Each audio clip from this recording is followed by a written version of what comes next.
तर हे बघा, हे मोठे सोयाबीन आहे. तर हे 1 वाटी प्रमाणात मी घेतलं, तर 1 वाटीत मी हे भिजत घालणार. तर आता लगेच बनवायचे आहेत, तर तुम्ही थंड पाण्यात पण घालू शकता. मी तर लगेच भिजण्यासाठी गरम पाण्यात घालत आहे. गरम पाण्यात 5 मिनिटात भिजून होतील लवकर. गरम पाण्यात घालून झाकून ठेवा. आता तुम्हाला ग्रेव्ही दाखवते पुढची. सोयाबीन घेतलेले मापून त्याच वाटीने अर्धा वाटी मक्याचं पीठ घ्या, म्हणजे तुम्हाला अंदाज कसा समजेल किती लागतं ते. त्याच वाटीने अर्धा वाटी दही घ्या.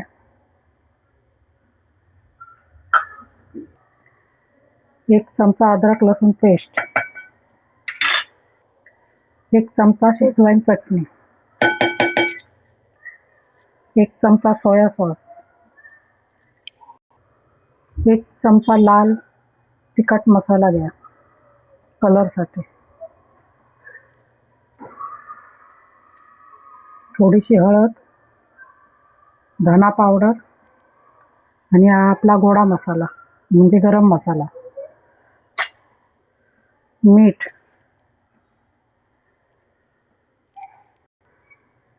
हे सगळं पूर्ण ढवळून घ्या आणि एक जीव करून घ्या. जरासा हा खायचा कलर टाकते, कारण कलर दिसत नाही, मग चांगला कलर येईल. चांगलं असं ढवळून घेतलं मी. कलर आला की कसं मुलं चांगलं आवडीने खातात, लाल दिसली की. हे बघा किती चांगले मस्त असे भिजले बघा. असे नाही बघा, हे असे दाबून चांगले पाणी काढून घ्या.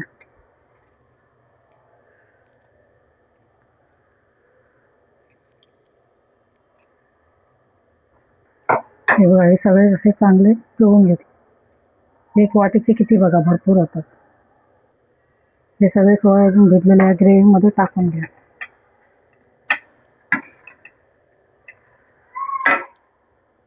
आणि चांगले मिक्स करून घ्या. ग्रेव्ही चांगली लागली. 10 मिनिटं याला असे झाकून ठेवा. बघा, इथे तेल तापत ठेवले आणि चांगले असे एकदम मिक्स झाले.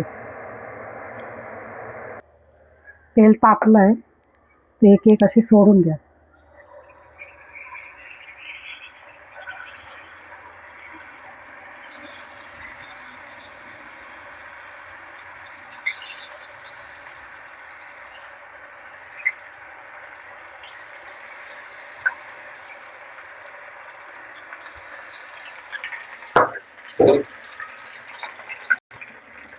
मंद गॅसवर एकदम भाजून घ्या.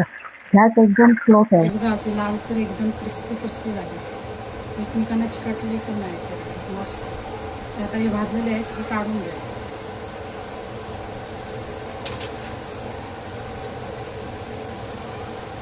हे बघा, छानपैकी एकदम भाजलेले आहेत, एकदम परफेक्ट,